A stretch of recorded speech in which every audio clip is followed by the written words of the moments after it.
தெலுங்கானா, பீகார் போன்ற மாநிலங்களில் ஜாதிவாரி கணக்கெடுப்பு நடத்துவதை போன்று தமிழ்நாட்டில் ஏன் நடத்த முடியாது என பாமக தலைவர் அன்புமணி ராமதாஸ் கேள்வி எழுப்பியுள்ளார்.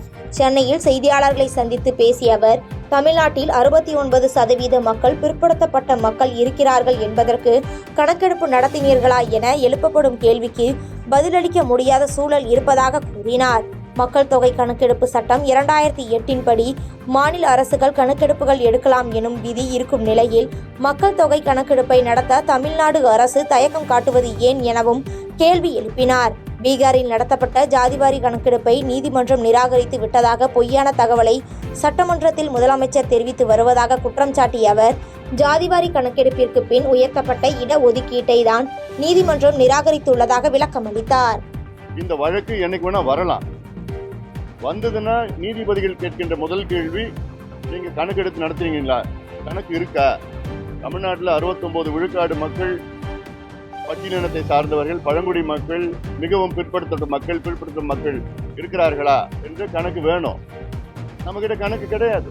1931 கணக்கு வச்சுட்டு இருக்கிறோம். தெலுங்கானாவில் எடுக்க முடியுது, ஏன் தமிழ்நாட்டில் எடுக்க முடியல?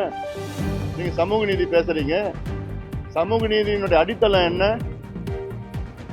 பின்தங்கி இருக்கிற அனைத்து சமுதாயங்களும் முன்னேறிய சமுதாயங்களுக்கு நிகராக முன்னேற்றம் அடைய வேண்டும். அதுதான் சமூக நீதி. அப்போ நீங்க பின்தங்கிய மக்கள், எந்த மக்கள் யார் எந்த அளவுக்கு பின்தங்கி இருக்கிறாங்கன்னு உங்களுக்கு கணக்கு எங்க இருக்கு? உங்களுக்கு எப்படி தெரியும்? அது அவங்கள முன்னேற்றுவதற்கு நீங்க இதுதான் அடித்தளம், இன்ஃபர்மேஷன் டேட்டா தானே. இதுவே எங்களுக்கு எடுக்க முடியாது, எங்களுக்கு அதிகாரம் இல்லைன்னு போய் சொல்லிட்டு இருக்கீங்க.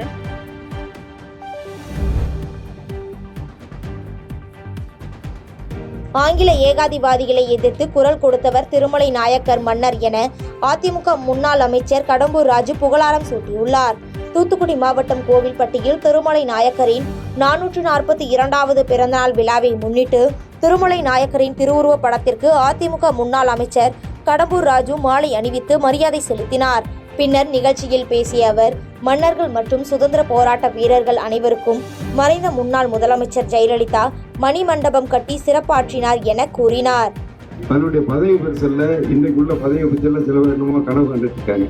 அந்த காலத்தில் அரசர்கள், மன்னர்கள், நாடு, நகரம் எல்லாம் கைப்பற்றது அத்தனையும் பிச்சமன மதித்து அதையும் தாண்டி தன்னுடைய உயிர் தான் விளைகின்றாலும் அந்த உயிரை நாட்டுக்கு தியாகம் செய்ய வேண்டும் என்ற காய்ச்சல். அந்த அளவிற்கு இப்ப திருநாட்டில் தமிழகத்திற்கென்று ஒரு தனி இடம் உண்டு. இந்தியாவிலே அதிகமான எண்ணிக்கையான விடுதலை போராட்ட வீரர்களை பெற்ற மண் நம் தமிழகம். புரட்சி தலைவி அம்மா அவர்கள் அத்தனை தலைவர்களுக்கு மணிமண்டபம் கட்டி அவருடைய பிறந்த நாளை அரசு விழாவாக அறிவித்து அவர்களுக்கு பெயருக்கு காலமெல்லாம் நீடித்து நிலைக்கின்ற புதிய வரலாற்றை படைத்த ஒப்பற்ற ஒரு புரட்சியாக நான் நினைக்கிற ஆள் இல்லை. எனக்கு தேவையும் நான் பார்க்காத பதவி இல்லை.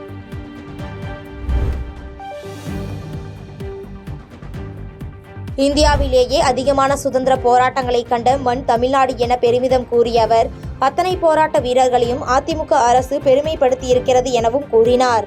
சிறுபான்மையினர் வாக்கு வங்கிக்காக சில கட்சிகள் இந்து பண்டிகைகளுக்கு வாழ்த்து கூட தெரிவிப்பதில்லை என பாஜக சட்டமன்ற உறுப்பினர் வானதி ஸ்ரீனிவாசன் குற்றம் சாட்டியுள்ளார். கோவை உக்கடம்கோட்டை சங்கமேஸ்வரர் கோயிலில் தைப்பூசத்தை முன்னிட்டு நடைபெற்ற தேர் திருவிழாவில் பாஜக சட்டமன்ற உறுப்பினர் வானதி ஸ்ரீனிவாசன், இந்து மக்கள் கட்சி தலைவர் அர்ஜுன் சம்பத் உள்ளிட்டோர் கலந்து கொண்டனர். இதனையடுத்து செய்தியாளர்களை சந்தித்து பேசிய வானதி ஸ்ரீனிவாசன், கோயம்புத்தூரில் 2 வருடங்களுக்கு முன்பு நிகழ்ந்த குண்டுவெடிப்பு இங்குதான் நடந்தது எனவும், ஆனால் தற்போது வரை சிலிண்டர் விபத்து என மாநில அரசு பேசி வருவதாகவும் குற்றம் சாட்டினார். மேலும் சிறுபான்மையின மக்களின் வாக்கு வங்கிக்காக இந்துக்கள் பண்டிகைக்கு வாழ்த்துக்கள் கூட சில கட்சிகள் கூறுவதில்லை என விமர்சித்த அவர், கூட்டணி கட்சிக்காக ஒரு மலையின் பெயரையே மாற்ற அரசு உறுதுணையாக இருப்பதாக திருப்பரங்குன்றம் மலையை குறிப்பிட்டு விமர்சித்தார். பிரசாந்த் கிஷோர் நடிகர் விஜய் சந்தித்தது தொடர்பாக எழுப்பப்பட்ட கேள்விக்கு, அவர்களின் வெற்றிக்காக அவர்கள் சந்திக்கிறார்கள், நாங்கள் தேர்தல் வெற்றிக்காக உழைப்போம் எனவும் பதிலளித்தார். 2 ஆண்டுகளுக்கு முன்பாக இந்த இடத்தில்தான், அதுவும் சரியாக சத்ரு சம்ஹார மூர்த்திக்கு எதிரில், அந்த சன்னதிக்கு எதிரில் இந்த இடத்துக்கு வரும்போதுதான் பயங்கரவாதிகளால் கார் வெடிகுண்ட விபத்து இங்க நடந்திருக்கு. இன்னும் கூட மாநில அரசு அதை விபத்துன்னு சொல்லிட்டு இருக்காங்க. சிலிண்டர் வெடி விபத்துன்னு சொல்லக்கூடிய அந்த சம்பவம் என்பது இங்கு திட்டமிட்ட ரீதியிலே மத அடிப்படைவாதிகளால், ஏன்னா ஏன் இவ்வளவு தூரம் நாங்கள் சொல்றோம் அப்படின்னா, நீதிமன்றத்தில் அந்த வழக்கில் குற்றப்பத்திரிகை தாக்கல் பண்ணியிருக்காங்க. மிக தெளிவாக தெரிகிறது, இந்த கோவை மாநகரத்து மக்களுடைய உயிருக்கு பாதிப்பை ஏற்படுத்துவதற்காக திட்டமிட்டு ஒரு அமைப்பு இந்த கார் முழுவதும் அந்த சிலிண்டர் வெடிகுண்டு விபத்தை நடத்துவதற்காக கொண்டு வந்த காரு இந்த கோயிலுக்கு எதிரில் விபத்துக்குள்ளாகி அந்த சம்பவ இடத்துல அந்த நபர் இறந்திருக்கார்.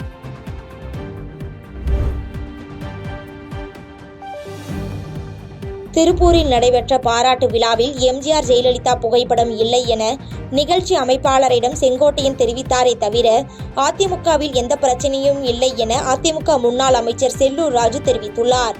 மாமன்னர் திருமலை நாயக்கரின் 442வது பிறந்தநாள் விழாவை முன்னிட்டு திருமலை நாயக்கர் அரண்மனையில் உள்ள திருமலை நாயக்கரின் திருவுருவ சிலைக்கு அதிமுக முன்னாள் அமைச்சர்கள் செல்லூர் ராஜு, KD ராஜேந்திர பாலாஜி, கடம்பூர் ராஜு உள்ளிட்டோர் மாலை அணிவித்து மரியாதை செலுத்தினர்.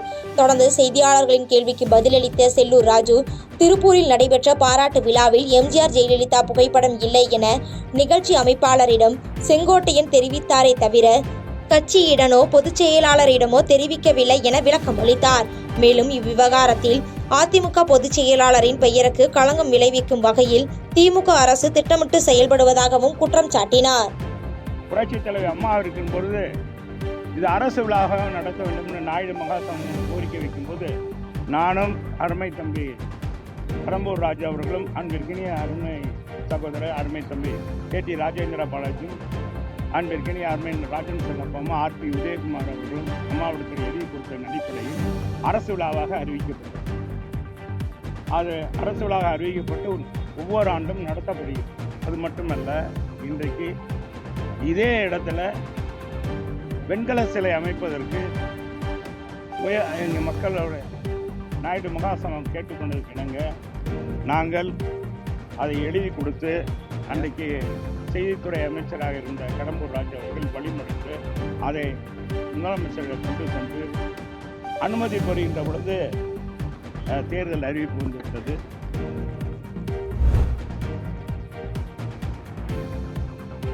திருப்பரங்குன்றம் கோயில் மலை மீது அமைக்கப்பட உள்ள ரோப்கார் திட்டத்திற்காக திட்டமிடுதல் பணிகளே இன்னும் முடியவில்லை என அதிமுக சட்டமன்ற உறுப்பினர் ராஜன் செல்லப்பா குற்றம் சாட்டியுள்ளார்.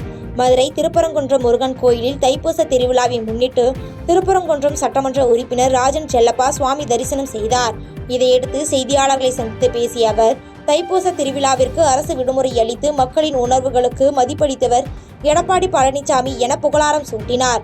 மேலும் திருப்பரங்குன்றம் கோயிலின் கும்பாபிஷேக திருவிழா பணிகளின் ஏற்பாடு மிக தாமதமாக தொடங்கப்பட்டு இருப்பதாக குற்றம் சாட்டிய அவர், கும்பாபிஷேகம் நடைபெறுவதற்கு இன்னும் ஓராண்டு காலம் கூட ஆகலாம் எனவும் விமர்சித்தார். தொடர்ந்து கோயிலிற்கு வருகை தரும் பக்தர்களுக்கு முறையான அடிப்படை வசதிகளை அரசு ஏற்படுத்தி தர வேண்டும் என கூறிய அவர், திருப்பரங்குன்றம் சுற்றுவட்டாரத்தில் ஒரே ஒரு அரசு பள்ளி மட்டும் இருக்கும் நிலையில் அரசு கல்லூரி ஒன்றை அமைக்கவும் அரசு நடவடிக்கை எடுக்க வேண்டும் எனவும் வலியுறுத்தினார். இல்லை, நார்மலாக திருக்கோயில் நடைமுறைகளை அவங்க இங்கே இருக்கிற அறங்காவலர்களும் சிறப்பாக செய்ய வேண்டும். அதற்கான பணியை செய்து பண்ண மாதிரி தாங்கள் சொல்ல வர தெரியுது. குறிப்பாக இந்த பால்குடம் கொண்டவர்கள் அழகு ஊற்றி வருகிறவர்களுக்கு ஒரு முக்கியத்துவம் கொடுத்து தனி வரிசை வாடிக்கையாக ஏற்பது இயல்பு. அந்த முறை கடைப்பிடித்து நம்புகிறேன். ஒருவேளை முடியாட்டா இனியும் கூட நேரம் இருக்கிறது, இனி அவர்கள் குடிக்க அப்படின்னு இருக்கிறோம். ஏன்னா அந்த தைப்பூச திருநாளில் இது மாதிரி கூட்டங்கள் ஒரு அழகு ஊற்றி வரும் காரணத்தால் தான் அதிமுக எடப்பாடியார் இந்த தைப்பூச திருநாளை விடுமுறை நாளாக அறிவித்து பக்தர்களுக்கு ஒரு வழிவகுத்து கொடுத்தவர் அருமையான எடப்பாடியார். ஆக அந்த வகையில் இந்த விடுமுறை நாளில் வருகிற அத்தனை பேருக்கும் உரிய பாதுகாப்பும் உரிய வசதியும் செய்து கொடுக்க வேண்டும். அந்த வகையில் திருப்பூர்ண திருக்கோயிலிலே உரிய வகையிலே சிறப்பு செய்யப்படாவிட்டால் நாங்கள் திருப்பி அறிவுறுத்துவோம். அந்த அறிவுறுத்தின் அடிப்படையில் அவங்க மீண்டும் நல்ல வேலை செய்வார் என்று நம்புகிறேன்.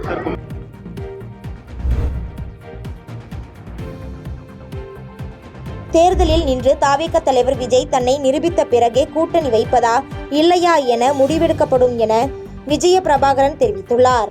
மாமன்னர் திருமலை நாயக்கரின் 442வது பிறந்தநாளை முன்னிட்டு மதுரை திருமலை நாயக்கர் மஹாலில் உள்ள திருமலை நாயக்கரின் சிலைக்கு தேமுதிக சார்பில் விஜய பிரபாகரன் மாலை அணிவித்து மரியாதை செய்தார். பின்னர் செய்தியாளர்களை சந்தித்து பேசிய அவர், தாவேக தலைவர் விஜய் தன்னை அரசியலில் நிரூபிக்க வேண்டும் என்றும், விஜயகாந்த் 2005இல் கட்சியை தொடங்கி தேர்தலில் நின்று 12% வாக்குகளை பெற்ற பின்னரே கூட்டணி வைத்தார் எனவும் கூறினார். தற்போதைய அரசியல் சூழலில் அதிமுகவுடனான கூட்டணியில் தொடர்வதாக தெரிவித்த விஜய பிரபாகரன் எதிர்கால தேர்தல் கூட்டணி குறித்து தற்போது கூற முடியாது எனவும் கூறினார்.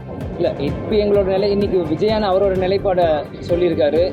அவரோட நிலைப்பாடு என்னன்ட்டு அவர் ப்ரூவ் பண்ணதுக்கப்புறம் தான் எனக்கு அப்படி தெரியும். ஏன்னா கேப்டன் 2005 கட்சி ஆரம்பித்து 12% வரைக்கும் ஓட் ப்ரூவ் பண்ணி கூட இன்னைக்கு நம்ம தலைமையில் அன்னைக்கு கேப்டன் உச்சத்தில் இருக்கும்போது அன்னைக்கு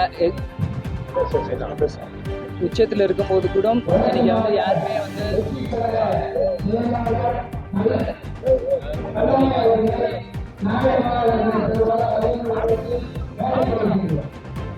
அதனால இன்னைக்கு விஜய் அண்ணா இன்னைக்கு அவரை ப்ரூவ் பண்ணதுக்கப்புறம் அதை பற்றி நம்ம இது பண்ணலாம். இன்னைக்கு எங்களோட நிலைப்பாடு இன்னைக்கு அதிமுகவோட தான் இன்னைக்கு தொடர்ந்துட்டு இருக்கு.